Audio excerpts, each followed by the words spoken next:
We are on a mission to save and revitalize independent pharmacy. On the Catalyst podcast, we dive into current events that are shaping how pharmacists approach their patients and their businesses. Fuel your passion for pharmacy, one conversation at a time. 3, 2, 1, 0. Ignition. Welcome to the Catalyst Pharmacy Podcast. I'm your host, Jeff Key, president of PioneerRx, and today I'm here with Josh and Kraig.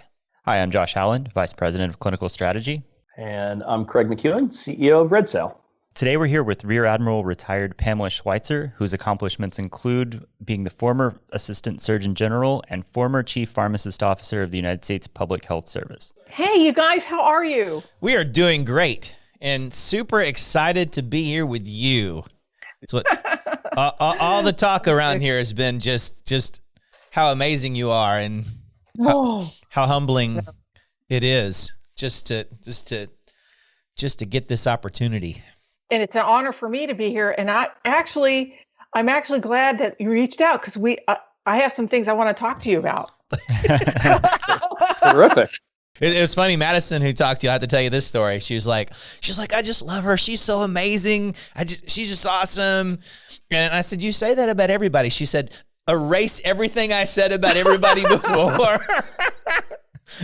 Well, by the way, your team that you have is A++++.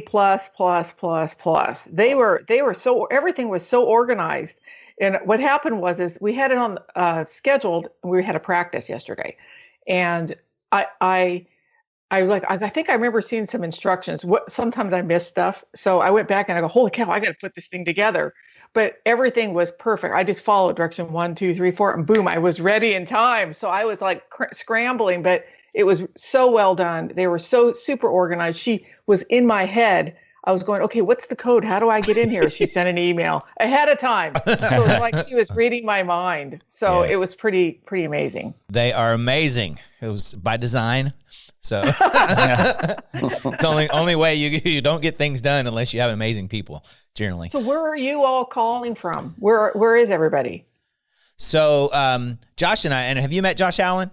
Yeah, it's been a while. We were at some of the STC immunization summits together. So Josh is a pharmacist. He has a background in a little bit of all of the things. I worked retail for a while. I worked for the Evil Empire for a little bit on the clinical pharmacy side.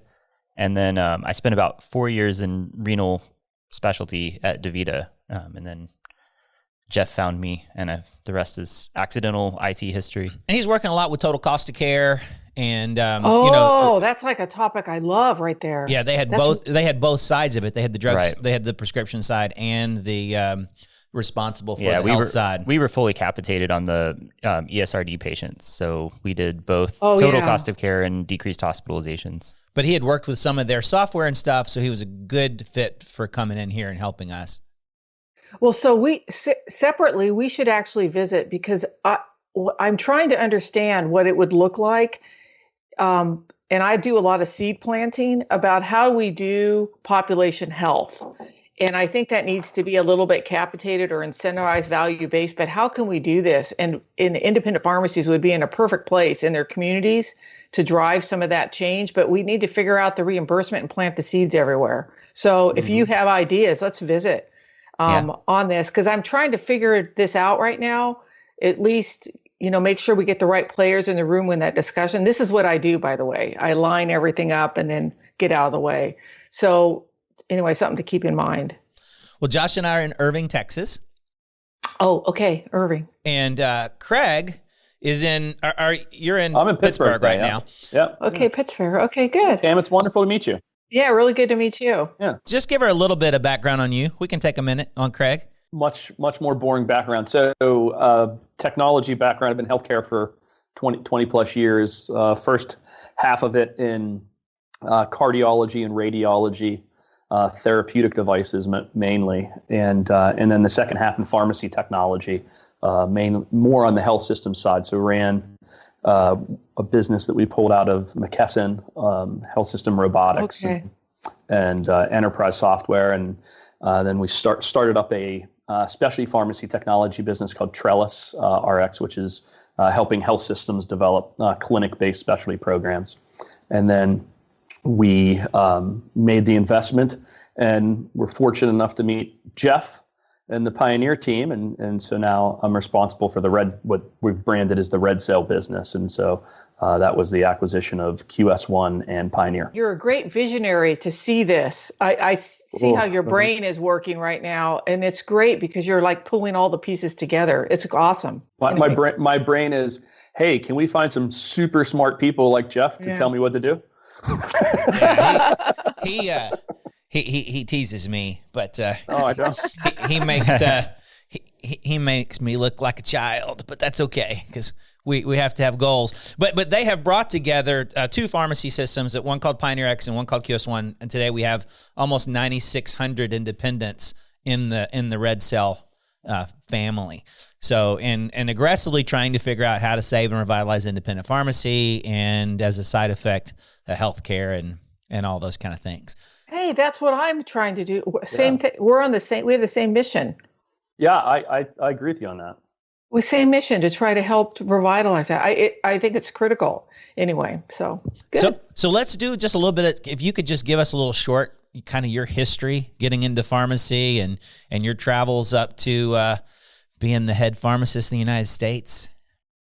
Well, okay. I started out. I'm actually from Southern California, Orange County, and my dad. I never would have got into pharmacy, except for my dad was a pharmacist, but he told me don't go into pharmacy. Okay. Don't go into pharmacy. He didn't own his own pharmacy. He worked at a community pharmacy, but just don't go into it. I just remember him. Okay, I won't go into it. So I went down my other little path, what I was doing. And what happened was then I had a cousin. And a cousin, she was marrying a pharmacist, and he was a clinical pharmacist. And I didn't even tell my dad. I said, oh, I want to do that. That sounds like really fun. Because my dad was filling a lot of prescriptions. That's why he wasn't really happy. Right. And so what happened was I applied. I got into school. I only applied to one school because I knew I'd have to pay for it. So I got into my school and then went, and it just changed everything. It was like I figured out what I wanted to do then. And then I did a residency, went on. And then I went to the conventions that you go to. I had my life planned out. I got married. Everything was all hunky-dory. And then I ran into a booth. It was at one of the national conventions, and an Indian Health Service was set up there. And a guy named Dick Church was working behind the booth. And my husband and I had just gone to Alaska. And so we were like, oh, Alaska, the pictures is what brought me to the booth. So I visited with him, and he goes, you should come into it. And at that point, we had no kids. I didn't really have any ties. Oh, let's go do this. It was more like a fun thing to go do. I was not doing it for the right reason, which is to serve the Native American population. I wasn't doing it for that reason. So we went to South Dakota. I had never been in anything below zero. So it was a shock. We went in January. It was minus 20. We didn't know how to keep the house warm. Everything was frozen in the morning. But we figured it out together. And it changed my life because I got involved in public health. I got involved in working with the tribes, with the community, with just all their efforts. And it was more than being a pharmacist. I could have been anything. It was just it changed my perspective on everything, working in that community. And we then started having kids, and then I went into the VA for a little bit. Then I went back into the Indian Health Service, and I slowly just kind of took on different opportunities. I'll tell you what ended up happening with us is the way the Corps works. You always have to be learning, and it's instilled into us. Plus, it was already natural in me. Okay, I've got this down. This is working. Move on to another project. So it's kind of like you be somewhere for a few years. It's moving fine, whatever you were working on, and you move on to the next project. And so I did the residency program, and then I started getting involved in IT because pharmacy in the Indian Health Service could start billing. So I didn't know anything about it. Dived in, learned, figured it out, became the national person, rolled it out throughout the whole IHS. Then once you roll out one thing, it's really easy to roll out the next thing. So then I did EHR, then I did the mailing, then it was just one thing after another. And then from that got me to CMS because a lot of the regulations were like impacting us. And so we're starting to communicate a lot with them to try to make some change or improve it. And so CMS was really open, and we got how to put I call it the package together to present to them in a way that they can make positive change. So I started doing that, and then the Affordable Care Act hit, and then they actually hired me at CMS for my IT project manager skills, not a pharmacist. So I got there, and that's what I did for a little bit. So I learned about all the Medicaid programs. It was actually eligibility. That's the area that I was in, eligibility, provider enrollment. I was in that too. A lot of the pieces that have to do with the claims and central office regulations. Then I got over to the pharmacy side and learned about that. So somewhere along the line, I met folks and people encouraged me. That Dick Church that I talked about at the time, he encouraged me. And actually the previous CPOs, Chief Pharmacy Officers, encouraged me to put my name into the hat for being Chief Pharmacist Officer. And so then I went through that process and was selected. I actually had a little bit of time before it was announced. So I had time to get organized and plan out, okay, what this is going to be. Everybody said, just own it. You can decide your direction, where you want to go. So I had plenty of time and met with a lot of people without them knowing that I was going to be in that position to kind of plan out and have a strategy. So when it was announced, I hit the ground running. So it was a great experience. And I've kind of, since retiring now, what I've done is a lot of these projects I couldn't do because my bandwidth wasn't big enough to do what I really wanted to do, because I had to do these other things.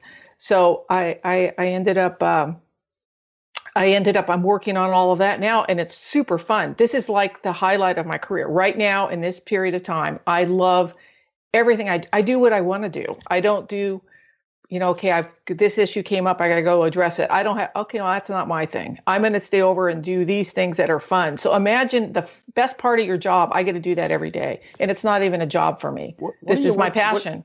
What are you working on that you're most excited about right now? 2 or 3 things. I'll not in any particular order, but like today, what I'm working on, well, I'm working on all of them every day. But right now, what I'm working on is helping to think through a strategy for these next steps for the profession. So it's kind of strategic planning. This is my favorite thing to do. Just kind of, I read everything. I go to everything. I have bandwidth to attend everything, listen, kind of take it in. How do I apply it to pharmacy? So it's strategic planning. That seems kind of boring though. The other thing is, there's something called other licensed practitioner, and this is where the pharmacist can practice clinically and get reimbursed for the service, not the product. And so that's the space that I love, and I track it every day and getting the billing instructions down, understanding working with them. I plant seeds all the time. I have relationships at the different states that I plant seeds somewhere where someone's influential to help drive something. I share information. So the good news is I know what's going on the other side, on the CMS side, and I can help kind of get through that. So Missouri and Vermont, and there's a few states that have done real good recently that are just the model that we want everybody to copy. And then there's other states that were earlier on. So this whole idea started, this is how pharmacists get paid. They need to be doing this. So this is the same thing. They're going through the same process they need to go through with Medicare, going through all of this, all of these, the pieces of it are exactly the same. And so I'm just trying to get everybody to do it on the Medicaid side if they can. Mm-hmm. So that's my fun thing. And then the other one is vaccine confidence. I'm working with a producer, and to help, I'm not in it, but I'm helping to connect everybody and to roll out and to drive vaccine confidence. We have this documentary coming out here this summer. It's not tied to any government funding. We on purpose stayed away from government funding or any funding that would be controversial. Our target is the group that is vaccine hesitant, that is distrustful of just certain authorities or whatever. So that's kind of a project I'm working on, and it's come together. The filming's done, and we meet on that every week, but every day I'm doing something with that. I'm working on the rollout, and we're changing the culture. We're going to get this all in the undergraduate colleges and PTAs, and So it's like fun. It's ground level stuff. I love ground level. That's what I love. That's fantastic. And so the documentary is called what? Vaccination. And can we watch it like Netflix, YouTube, places like that? Or is it kind of a rolling out to specific places as you guys do it? They're editing it right now. So when it's available, they're going to actually have it stored on PBS, and it's going to have, I'm really fortunate. A lot of the pharmacy organizations help sponsor it. They're going to have access to all these lift outs. So they're going to be short lift outs, like a few minutes, a few seconds, not a few seconds, but 30 seconds, short, few minutes. And then the big production there's going to be one on PBS. So that'll be on PBS stations, and it'll be available free for everyone. So nice. as soon as it's out, and there's some trailers and things that they're working on, we're going to have screenings, and it's really great because the whole pharmacy profession is really behind it. All the organizations sort of got behind this, and they're in it too. We have an awesome community pharmacist that's in it. It's really, really good. We've been very, very careful. They've been working on this for several years, and then COVID hit. So it's very well thought out, and it's really fun to watch it progress. So yeah, right now my vaccine hesitancy is just harassing people until they get vaccinated. So we'll work on. Well, I'm using some of the techniques. I'm very gentle, with them, and kind, and just give them information, do it slowly over time, and listen to them. And it takes a little bit of time. It's neat if you can push them into doing it, but most of the people push back, I find, if you push too hard. Yeah. I think that my approach hasn't been gentle enough. I'll take a playbook out of that. I think, Marcia did that with her grandmother. She was like, hey, well, so-and-so got vaccinated, and oh, look, Dolly's talking about being vaccinated, trying to connect people around her to right. to say it was okay. So what do you think about the whole, so medical billing and pharmacy? That's one of those things that Josh and I have struggled for a little bit. We were talking to people probably, 3 years ago? 3 years ago, 4 years ago, who are wanting to roll out a medical billing solution throughout our software. It's always been kind of a chicken and an egg kind of thing, right? There didn't seem like enough need to roll out a solution because you had some base cost. What's it going to look like the next couple of years? I think pharmacy needs to be ready for doing medical billing. And I'll be honest with you, I'm really, really happy. I push as much as they can. If I'm talking to a payer, do medical billing. I'll just tell you, that's what our conversation is. The whole profession's pushing that way. We'll never, what we found is through COVID, they set it up that way, but the pharmacy still prefers the easy button going through the claim through the PBM. So I think they need to be ready for both, because some of the payers, it's a lot of work. We're putting it on the payers to change. And if we want to be providers, we're going to have to be like the other providers. Why do we be different? And it almost is like a second business in the pharmacy anyway. I rolled out a bunch of clinical programs early in my career, and you have the clinical folks doing their clinical work, working with the patients. That billing is going to be different than the billing for the claims for the product. So I think they need to figure out a way to either plug in to somebody already has it or develop their own. There's a lot of opportunity for growth depending on what you want to do. You can take and analyze what's out there, build your own, or use what already is available.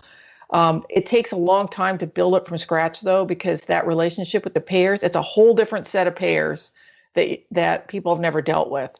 So that's what I actually work on that every day, too, by the way. Just listening for problems, solutions. I have an email that I got to send to the pharmacy profession because I was trying to get some input from CMS on a particular challenge that just came up or issue that came up, and we're trying to get it kind of set a little bit better. So I'll after this we're done here, I'll send that out to the pharmacy groups. So it's CMS's response to how to deal with out-of-network providers and some of the issues that pharmacies are facing.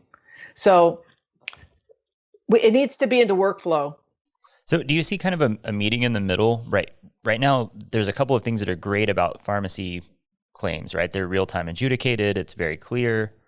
When you look at the medical claims, they're very nebulous. It's, I did X and it may have involved drugs or not. You know, like I came from a specialty world where now they're using J codes and you get kind of a infused drug, but what it was, how much did it cost? We don't know. Well, and claim billing is pharmacy, and medical Right. billing is the pharmacist. Correct. It's the pharmacy, pharmacist, pharmacy.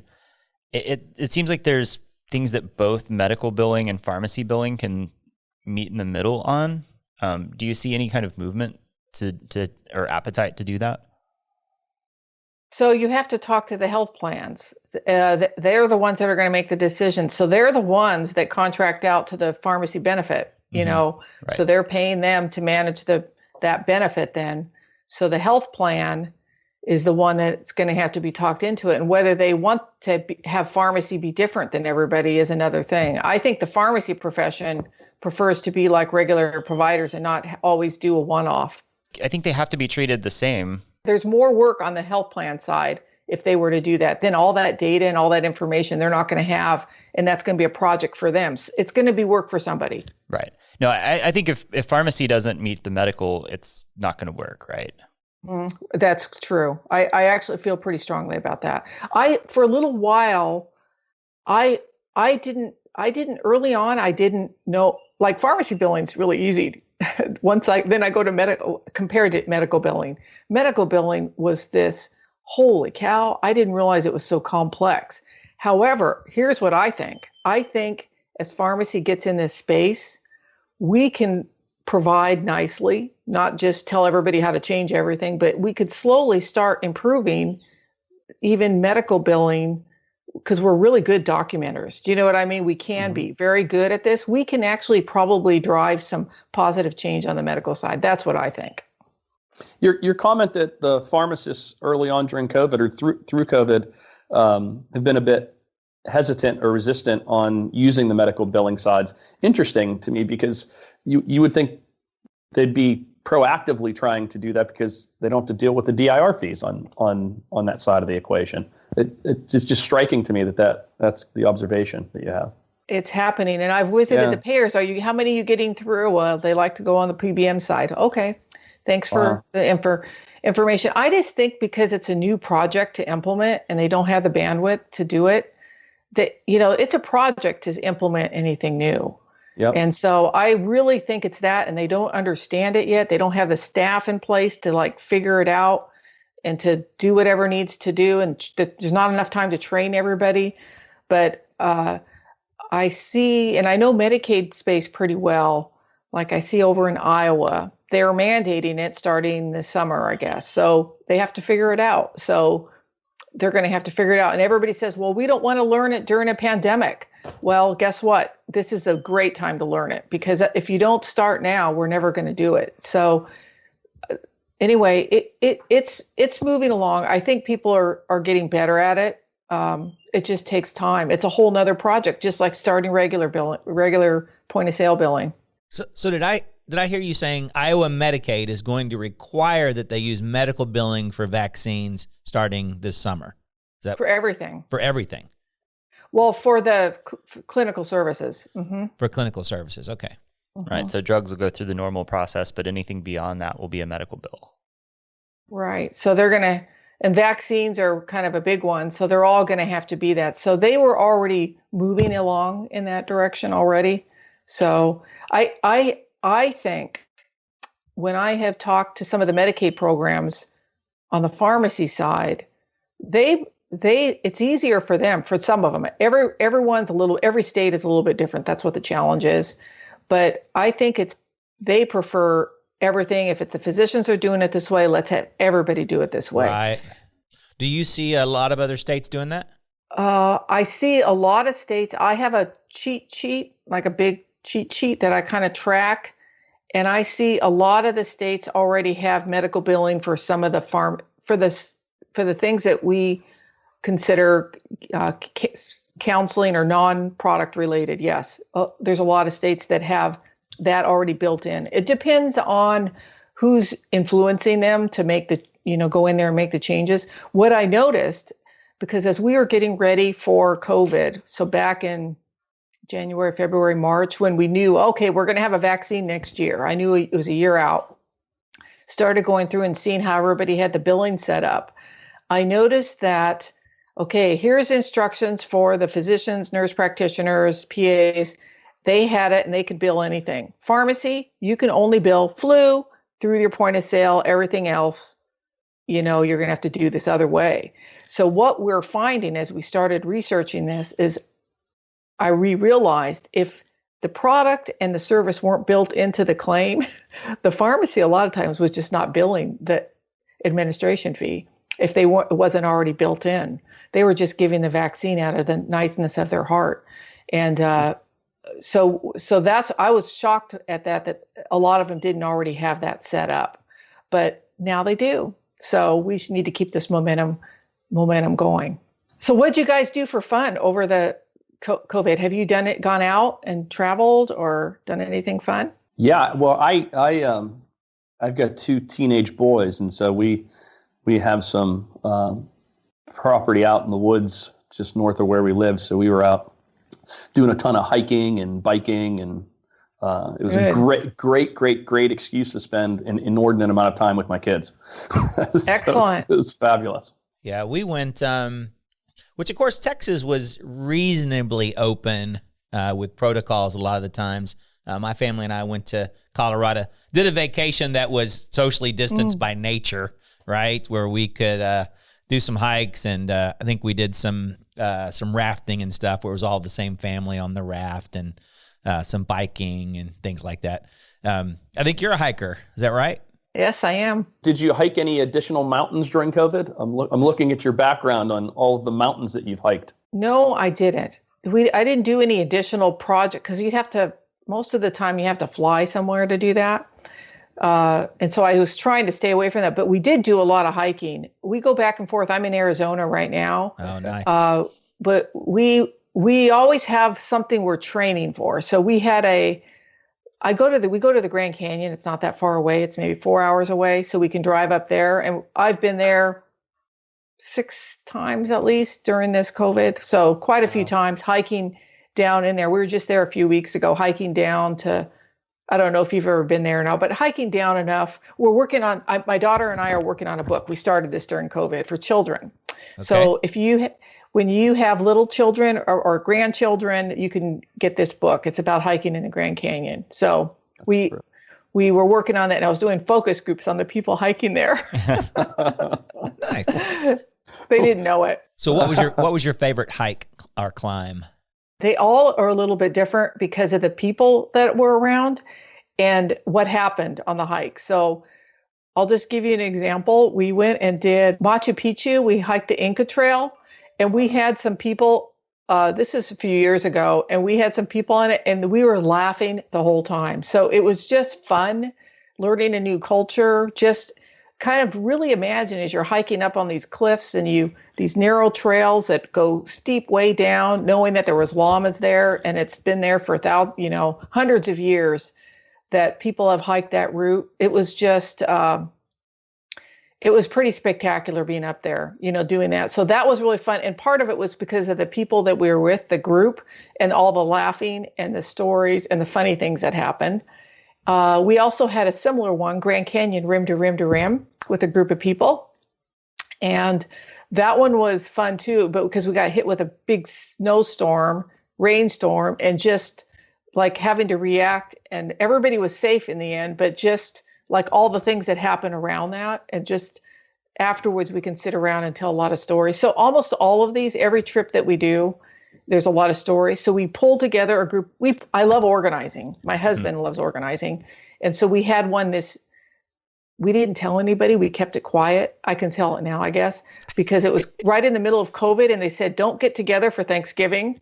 So we pulled people from all over. They flew in we had friends from Alaska, from DC area come in, and we were on this great trip down in the Grand Canyon, at the bottom of the Grand Canyon, hanging out there. So anyway, we've had trips the whole time. So we had to train for all these. So the training doesn't stop, having to go do a lot of uphills. So that was one of the questions. Like when you do Kilimanjaro, what's the what's the preparation you have to do?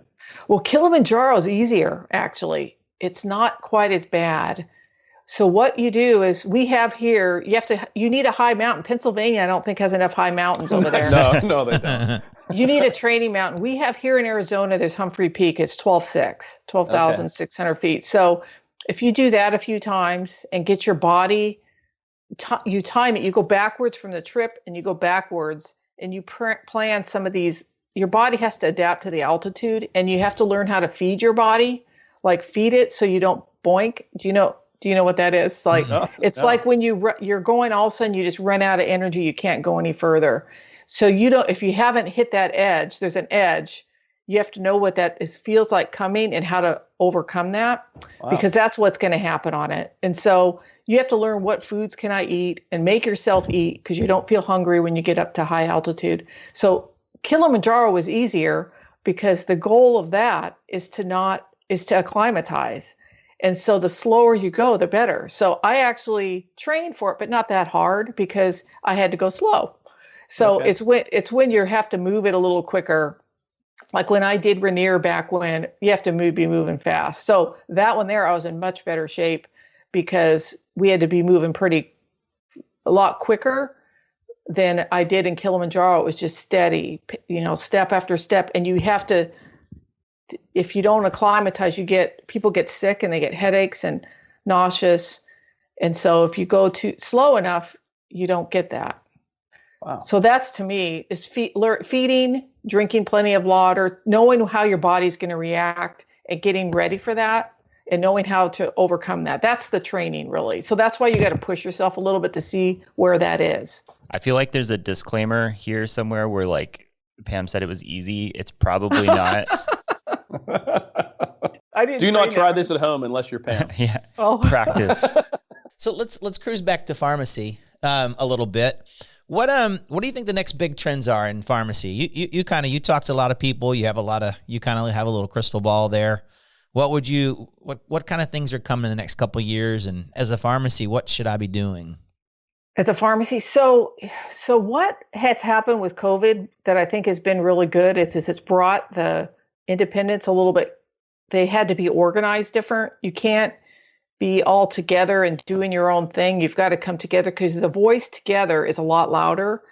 And I think they learned a lot from this. And I keep on telling them, and I keep on pushing them, make sure you're at the table. There's a lot of momentum going on right now. And I've been sitting at it, like going to all these things in rural health and waiting for the right time. I actually watch and am waiting for the right time to jump in with pharmacy and public health. I actually think that pharmacies placing themselves in a really good position for public health and providing public health services within their community. To me, it's a no-brainer.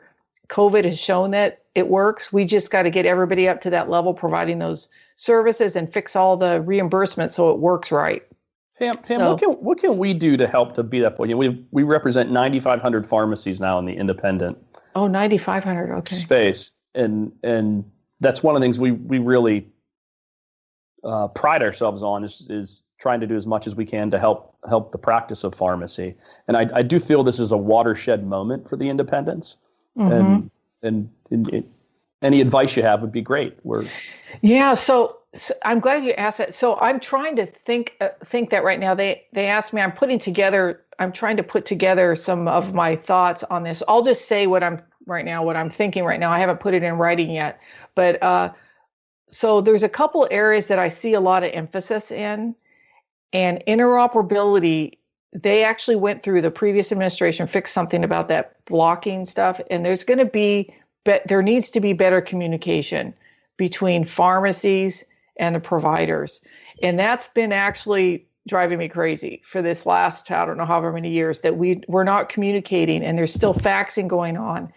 And I want those portals that you have, the portals to communicate, or direct secure messaging, to be able to use those and have those in there. I go talk to people and they say, well, we don't have it.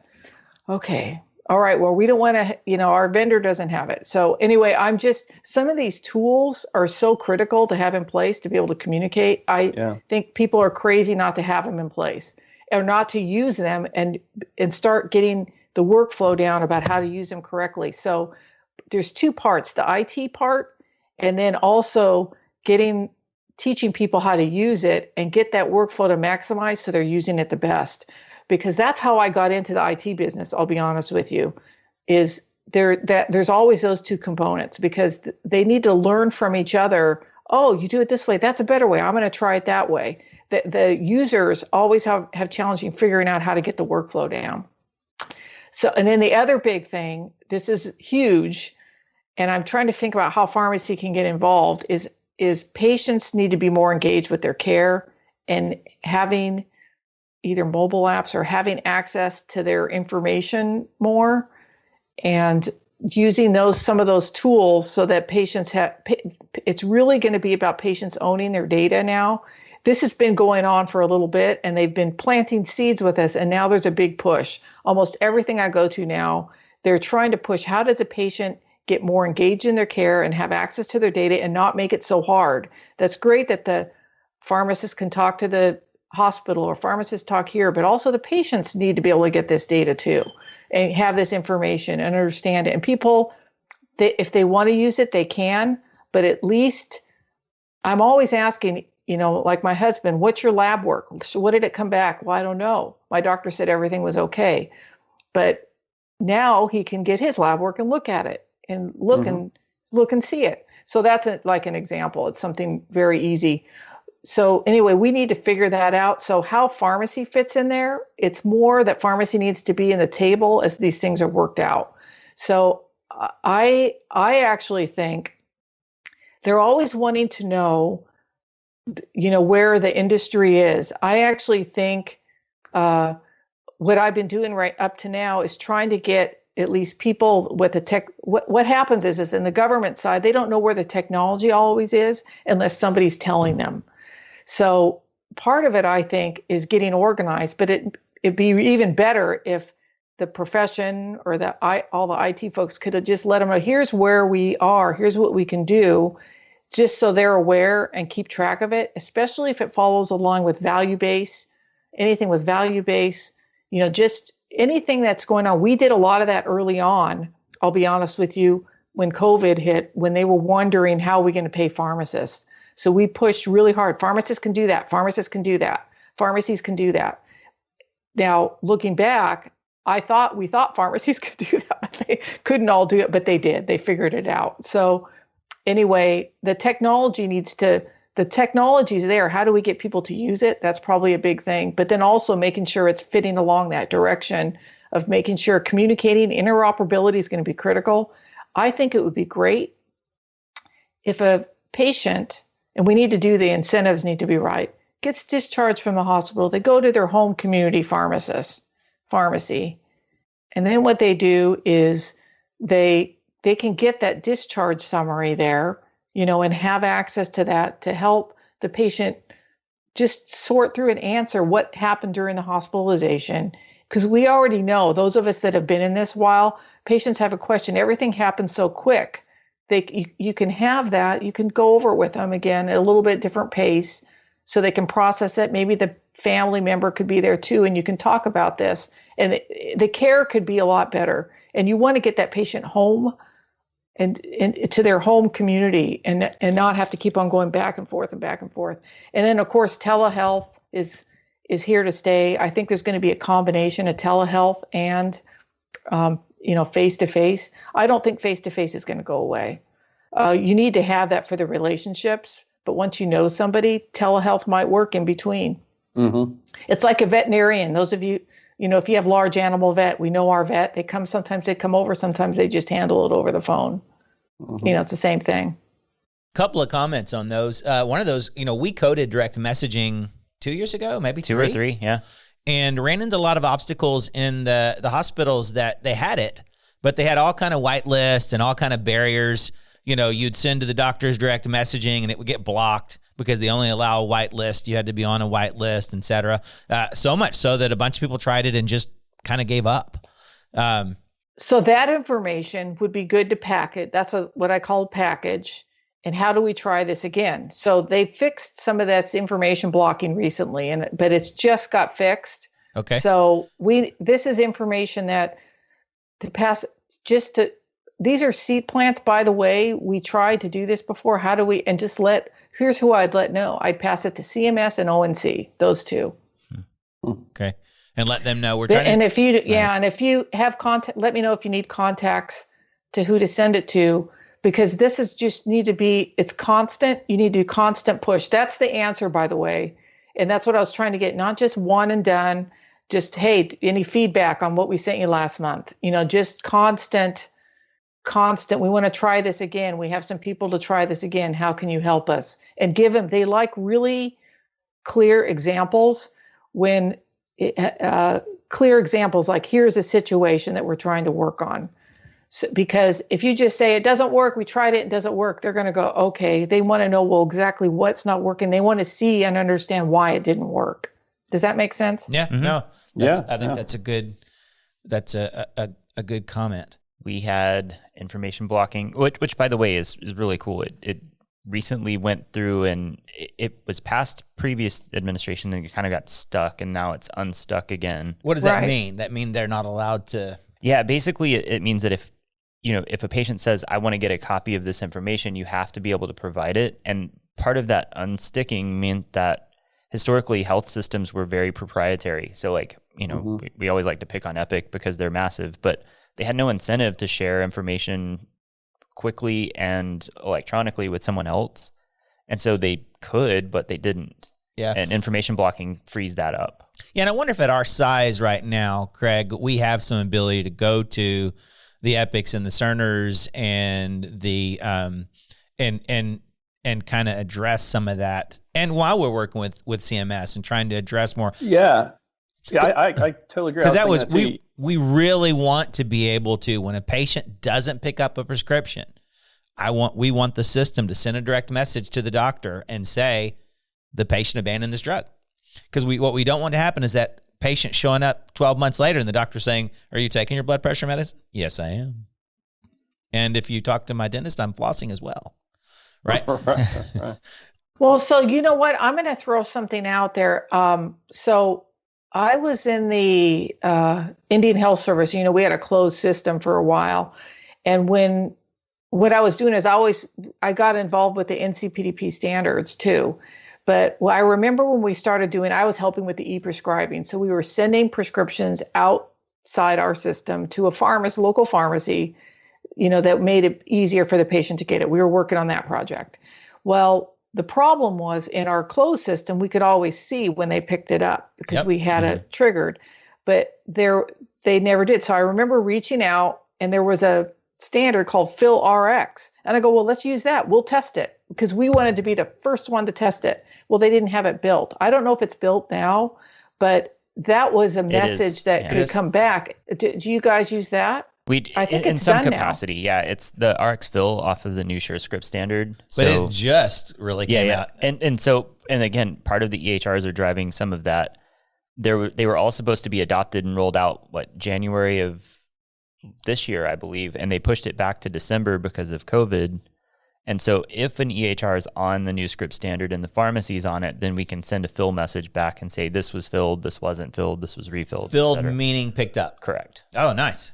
So really then letting a patient know, hey, your doctor's going to know you didn't get it is accurate. Maybe. Is getting more accurate. Yeah.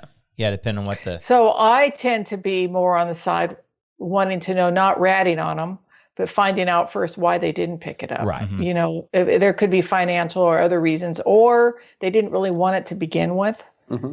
You know what I mean? So I don't, I'm a little bit empathetic to the patient. We got to talk to them first before we figure out why they didn't get it. Right. And that's true. And one of those two needs to do it, either the pharmacist or the doctor. If the data gets back to the doctor can know, but you certainly want to consider it in future treatments. But in a lot of scenarios, we're capturing that in workflow too, Jeff. Obviously, with the work you guys have done on e-care plans, if we could be integrating our e-care plan with an EHR in the health system, that would be a dramatic improvement of care. Yeah, and in our direct message metaphor, we sent a copy of that was attached. because meaningful use. Oh, right. Yeah. A copy of the patient's e-care plan, the current what drugs they're on, and say, hey, this person abandoned. Here's what happened. Here's their current e-care plan. Meaningful use supposedly said an EHR had to be able to absorb that e-care plan, but there were all these their white lists and stuff. They would block it. It wouldn't go through. But I think we need to revisit that. Right. I think agree. we need to go. I think Paul actually turned off that contract, and we need to get that contract back on and try it again. You know, the e-care plan's more robust now. The direct messaging's more robust. The EHRs are moving from CCDA to FHIR. So everybody's kind of on the same standard now. I think it's probably worth revisiting. I think that's great. I think that's really great. The other thing I think you should do too, while you're having these conversations with like everybody, is making sure. So remember when meaningful use, triggered me. Meaningful use came out. They actually gave the providers funding and everything, and they gave them incentives to help push this and drive this. So change was driven because of that. They left out all these other entities. So I would continue push just to get people over the hump of implementation, to help at least get some kind of incentive to help push people in that direction. Otherwise, there's no reason to move forward. I've heard the vendors need the incentive and the providers, meaning the pharmacists, need the incentive to make this a priority. Yep. I agree. The other thing I had was you had touched on was patients managing their health record, and I've seen that, and we can give there's a big EHR vendor out there who's done a good job with their portal, and that may have been what you're talking about with your husband, because my wife has a friend of hers who she actually got her records, her labs before the doctor called her and told him about them, and she's going to another doctor. She's going to a cardiologist now, and she's going to have her labs on her phone. I'm going to say, hey, what about these? Even though that cardiologist didn't order it. An interesting thing about that, though, Google and Microsoft both tried to support a patient's health record here. I don't know, probably 4 or 5 years ago or more. Matter of fact, I got on there and said, who gets my data and who not. Both of them got out of that because they determined that people didn't want to manage their health record. Right? Nobody was doing anything with it. They weren't going in and setting permissions about who could see it and who couldn't. And maybe you might be able to give some insight to this. Maybe providers weren't wanting to put their data into it either. I think that was both. And what I actually think it takes a little bit to drive this. This is why I like ground level. I love the ground level. If I were to go talk to all my neighbors, everybody has their banking information. Look how long it took to get it really easy to get the mobile app to use for your bank. Were you an early adopter? You probably all were early adopters. So this is why I use my husband. He's not an early adopter. He likes to go to the bank. So me, I'd like to figure it out. I go try everything. And if it's glitchy, I stop using it. Right. So some of that I went on, it was glitchy, just so you know. And so what happens, I think somebody it doesn't need to be the pharmacist, but needs to help get comfortable with it and start working with the patients and just slowly getting them to using it. They'll show other people how to use it. Because even getting into it sometimes, of all the permissions and you got to do this code and this code and this code, it makes it challenging. And so if I get that too much with any app, I just say, forget it, and I don't use it. So I actually think that we need to take a crack at it again, because someone like my husband, who's zero IT, he loves it. He's so happy. He's happy now because he has all of that information now, because it's really easy to use. So when I kind of think about the patients wanting access to their health records, I think that's true. And I think you're right on they don't want the hassle. It's just too hard to understand. It was weird. It was hard to understand. It's too complex. If you look at why something like Samsung SmartThings works out really well, because it's just insanely easy. You set it up one time. The only time you hear from it is when something's wrong. And now you walk in your house and your lights turn on and all the fun things happen. I'm not sure that's insanely easy, but compared to some smart things versus the old school, if this then that's that were basically you needed to be a programmer. And that's why Sonos took off. Right. The old type of multi-room audio was just too hard to use. So maybe it is time to revisit some of those. I know. I think it was too early, and you have to. There has to be this is what, maybe it's being on the government, and even where I was in Indian Health and the VA, you always had to put incentives to drive that as a priority. Our goal is to have everybody log on once, and to get in there and to do something, and then you get a little bonus point or something. So anyway, I'm just saying there needs to be something to help drive this a little bit. And I think people will find it's a lot easier if we can not be glitchy. Yep.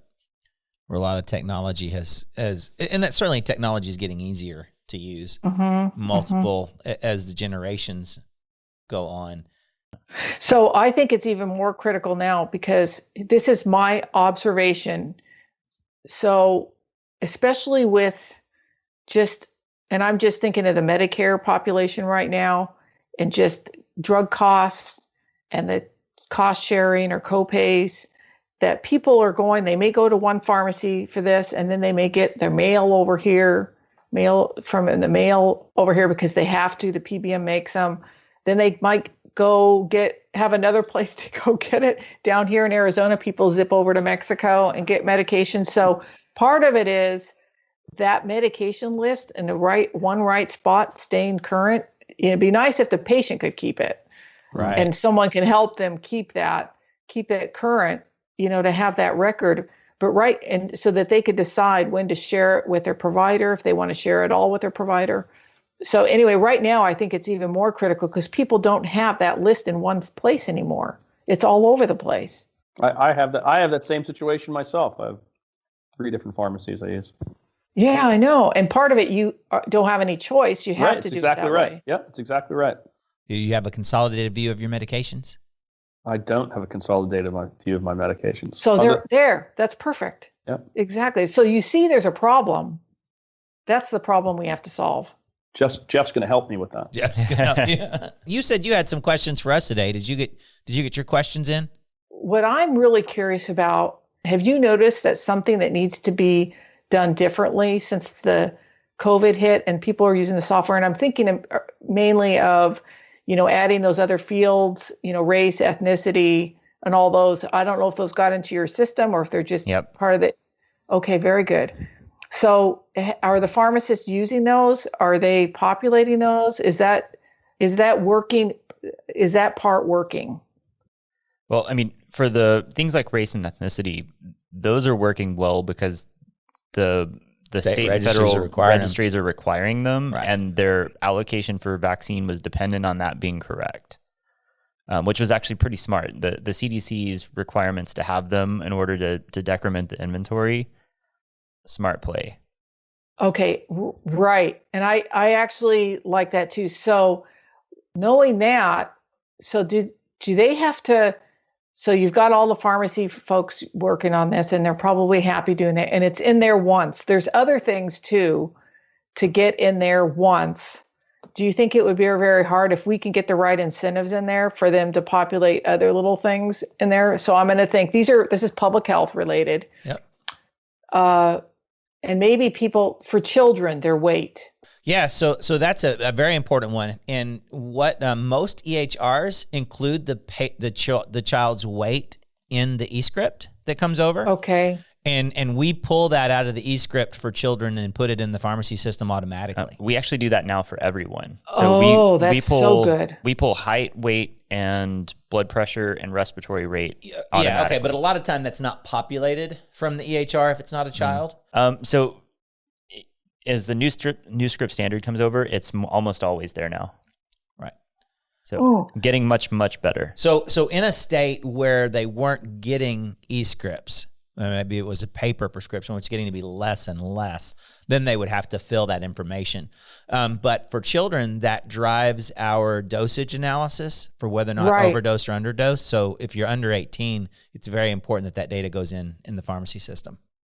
Right. Okay, that's already there. So there was other things, and I'll tell you what the question we were trying to, and I was, Kurt, I was always talking with him at NCPA on this, trying to get data, and I don't know if it's even in there or if pharmacies track it, but track it. We were just having a hard time finding or maybe there's other people that have data, like the fire departments might have the data, who's homebound, like different characteristics. It's probably demographic that I can sit and pull at a flash okay, I have this many group here, I can target this way. I have this, being able to break down the groups a little bit so you can, they need to slice and dice their patient population different ways. And I didn't know if those fields are automatically populated or if not populated, but available to populate.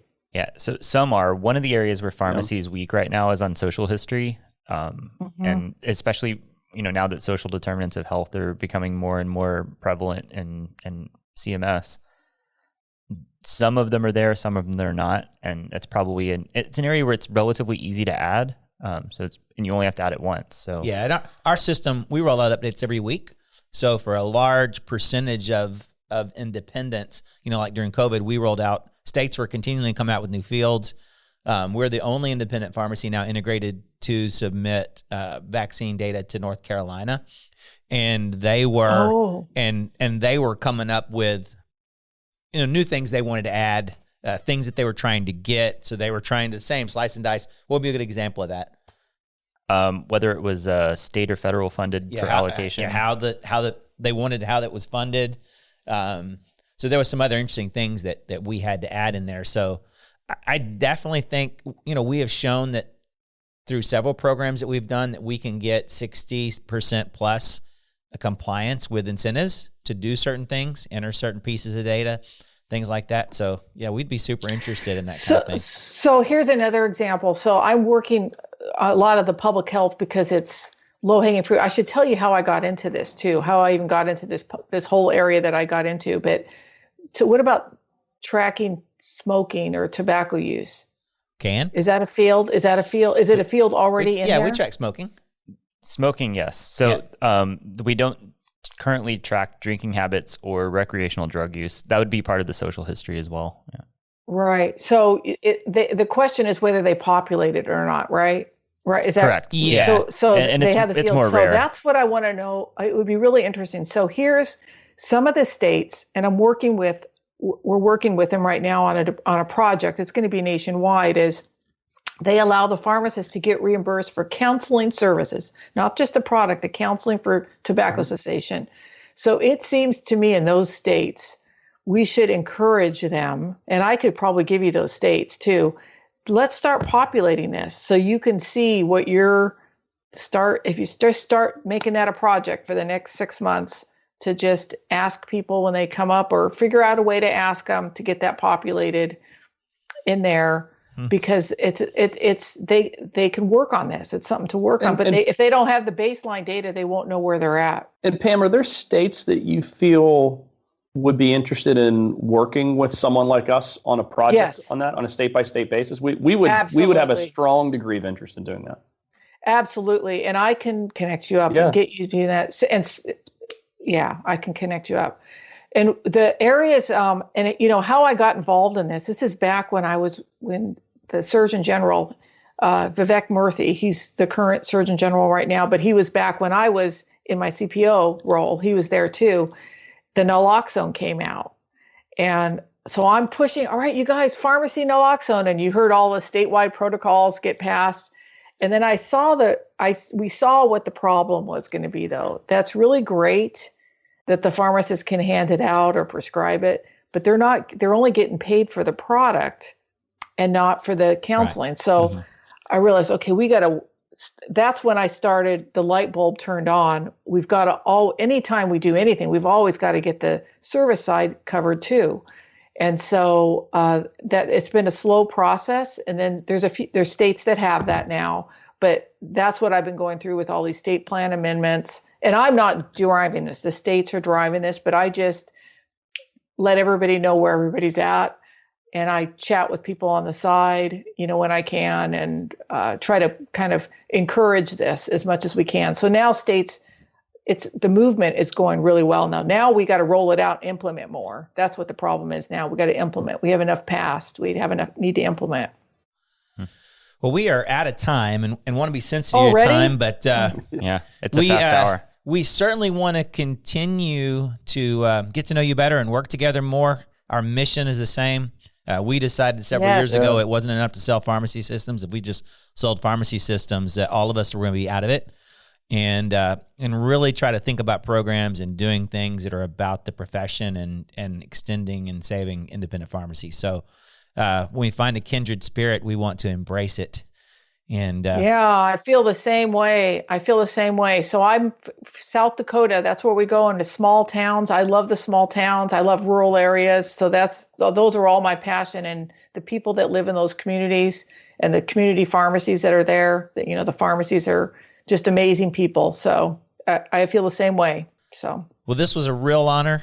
I can't tell you how excited everybody was just to spend a little time with you, and just want to say thank you for everything you do and have done and are gonna do. So, and I feel excited we're being with you too. And so we should follow up then after this. Let me do some emails and follow up and keep it moving. Thank you for what you do for the profession. Thank you. Have a good day. Bye bye. Thanks. Bye bye. Thank you for watching the Catalyst podcast.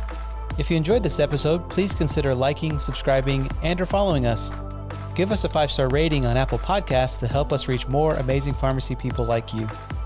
Follow PioneerRx on your preferred social media platform for the latest up-to-date pharmacy news and content.